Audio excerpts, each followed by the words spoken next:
매일 성경과 함께하는 오늘의 큐티 시간입니다.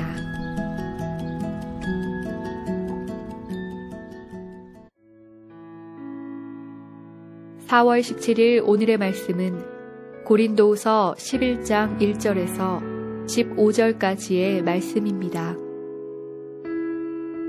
원하건대 너희는 나의 좀 어리석은 것을 용납하라. 청하건대 나를 용납하라. 내가 하나님의 열심으로 너희를 위하여 열심을 내노니 내가 너희를 정결한 처녀로 한 남편인 그리스도께 드리려고 중매함이로다. 그러나 나는 뱀이 그 간계로 하와를 미혹한 것 같이 너희 마음이 그리스도를 향하는 진실함과 깨끗함에서 떠나 부패할까 두려워하노라. 만일 누가 가서 우리가 전파하지 아니한 다른 예수를 전파하거나 혹은 너희가 받지 아니한 다른 영을 받게 하거나 혹은 너희가 받지 아니한 다른 복음을 받게 할 때에는 너희가 잘 용납하는구나. 나는 지극히 크다는 사도들보다 부족한 것이 조금도 없는 줄로 생각하노라. 내가 비록 말에는 부족하나 지식에는 그렇지 아니하니 이것을 우리가 모든 사람 가운데서 모든 일로 너희에게 나타내었노라. 내가 너희를 높이려고 나를 낮추어 하나님의 복음을 값없이 너희에게 전함으로 죄를 지었느냐. 내가 너희를 섬기기 위하여 다른 여러 교회에서 비용을 받은 것은 탈취한 것이라. 또 내가 너희와 함께 있을 때 비용이 부족하였으되 아무에게도 누를 끼치지 아니하였음은 마게도냐에서 온 형제들이 나의 부족한 것을 보충하였음이라. 내가 모든 일에 너희에게 폐를 끼치지 않기 위하여 스스로 조심하였고 또 조심하리라. 그리스도의 진리가 내 속에 있으니 아가야 지방에서 나의 이 자랑이 막히지 아니하리라. 어떠한 까닭이냐? 내가 너희를 사랑하지 아니함이냐? 하나님이 아시느니라. 나는 내가 해온 그대로 앞으로도 하리니 기회를 찾는 자들이 그 자랑하는 일로 우리와 같이 인정받으려는 그 기회를 끊으려 함이라. 그런 사람들은 거짓 사도요 속이는 일꾼이니 자기를 그리스도의 사도로 가장하는 자들이니라. 이것은 이상한 일이 아니니라. 사탄도 자기를 광명의 천사로 가장하나니 그러므로 사탄의 일꾼들도 자기를 의의 일꾼으로 가장하는 것이 또한 대단한 일이 아니니라. 그들의 마지막은 그 행위대로 되리라. 안녕하세요. 2013년 4월 17일 수요일 우리 주님이 주신 새로운 아침입니다. 오늘 하루도 살아계신 말씀의 힘으로 시작되는 복된 날 되시길 축복합니다. 여러분은 결혼식이 생각나십니까? 신랑을 혹은 신부를 기다리며 예식장으로 걸어가는 그 시간은 세상에서 가장 찬란하게 빛나는 시간입니다. 그 아름다운 시간을 위해 자신을 지키고 준비하는 것은 복된 일이겠죠. 성경에서 주님의 재림을 기다리는 교회는 그리스도와 정혼한 신부로 묘사됩니다. 정결한 신부를 바라는 것이 남편의 마음인 것처럼 그리스도의 신부가 지켜야 하는 것은 영적인 정결함입니다. 그런데 오늘 본문의 고린도 교회는 이런 면에서 주님의 안타까운 탄식을 듣고 있습니다. 앞 본문에서 거짓 교사들을 겨냥하여 말했던 바울은 오늘 본문에서는 그들을 용납하고 받아들였던 고린도 교회 성도들을 향해 말하고 있습니다. 2절을 함께 보겠습니다. 내가 하나님의 열심으로 너희를 위하여 열심을 내노니 내가 너희를 정결한 처녀로 한 남편인 그리스도께 드리려고 중매함이로다. 바울은 하나님의 열심으로 고린도 교회를 섬겼습니다. 하나님의 열심이란 교회를 하나님의 신부로 삼으시려고 노력하시는 그 열심을 의미합니다. 바울은 고린도 교회를 주님의 신부로 세우려는 열망으로 가득 차 있었습니다.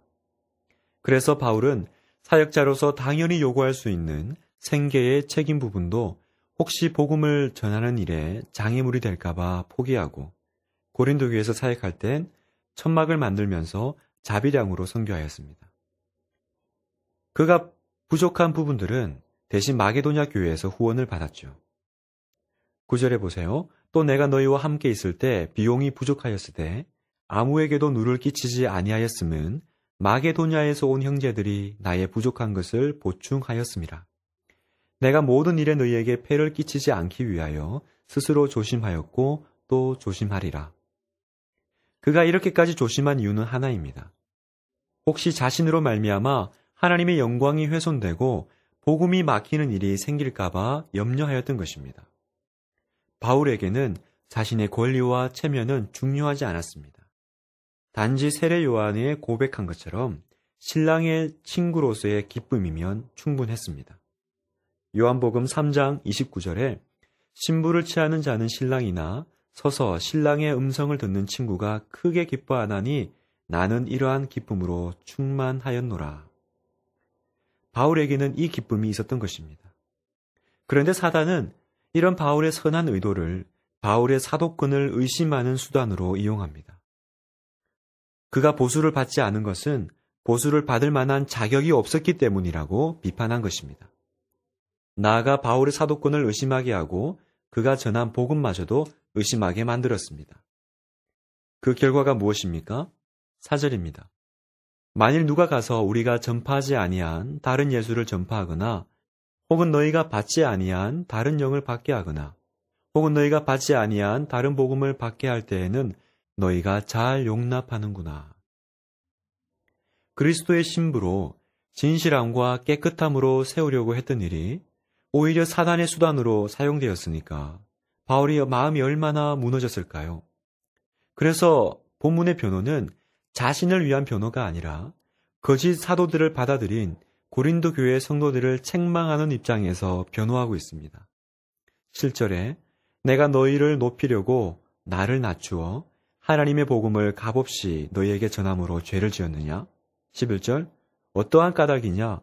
내가 너희를 사랑하지 아니함이냐? 하나님이 아시느니라. 그리고 바울은 분명하게 거짓 사도들을 사단으로 정죄합니다. 이것이 의미하는 바는 분명합니다.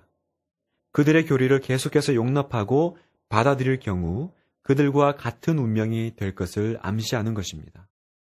15절 그러므로 사단의 일꾼들도 자기를 의의 일꾼으로 가장하는 것이 또한 대단한 일이 아니니라. 그들의 마지막은 그 행위대로 되리라. 주 안에서 사랑하는 성도 여러분, 바울은 오늘 본문에서 무섭게 호통치고 있습니다. 그래서 어떤 학자들은 이 본문이 원래는 다른 편지인데 후에 편집 과정에서 삽입된 내용이라고 말하기도 합니다. 하지만 저는 사도 바울이 왜 그랬는지 이유를 알 것 같습니다. 저는 사도 바울의 안타까운 심정을 넘어서 그의 눈물을 봅니다. 본문의 분위기는 엄하고 격렬하게 자신을 변호함으로 조금은 딱딱하게 느껴지지만 그 변호의 의미는 자신의 잃어버린 권리 때문이 아니라 무너진 교회를 보는 아픔 때문입니다. 너무나 쉽게 다른 복음을 쫓아가는 교회를 보는 아픔은 곧 주님의 아픔이자 심정입니다.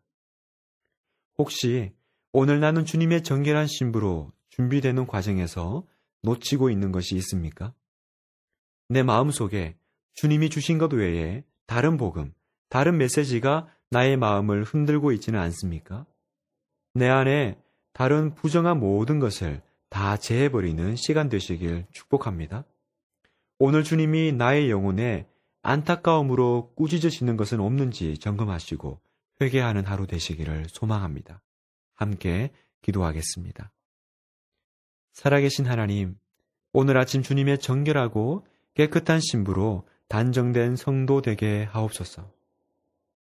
사도 바울의 안타까운 외침의 소리를 오늘 나에게 주시는 주님의 음성으로 듣고 혹시 내 안에 예수 그리스도 외에 다른 복음이 세상에 찌꺼기가 들어와 있다면 제거하여 주시옵소서.